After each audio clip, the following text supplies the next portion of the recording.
নমস্কার বন্ধুরা, আমি রণদীপ হিস্ট্রি দর্পণ এডুকেশনাল চ্যানেলে আপনাদের সকলকে স্বাগত।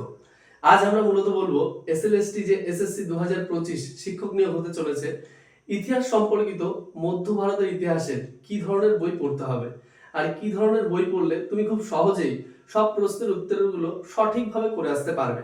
আমি মধ্য ভারতের ইতিহাসের উপরে তোমাদের 2 থেকে 3টে বই সিলেক্টিভ আমি বলে দেবো। প্রথমত একটা বই আছে মধ্যকালীন ভারত, যেটা সৌরভ কুমার চৌবে। অবশ্যই খুবই ভালো বই, খুঁটিয়ে খুঁটিয়ে তোমরা পড়বে, পুঙ্খানুপুঙ্খ হবে, সেখানে সব বিস্তারিত আলোচনা করা আছে। আরেকটা বই হলো মধ্যযুগের ভারতের ইতিহাস, অনিরুদ্ধ রায়, সুলতানি আমল। আর আরেকটা বই আছে অনিরুদ্ধ রায়ের লেখা মুঘল যুগের উত্থান পতনের ইতিহাস, প্রথম খণ্ড এবং দ্বিতীয় খণ্ড।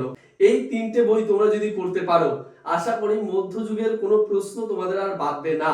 আর রেফারেন্স হিসাবে তোমরা আরেকটা বই দেখতে পারো মধ্যযুগের ভারত, সেটা হলো ইরফান হাবিবের লেখা।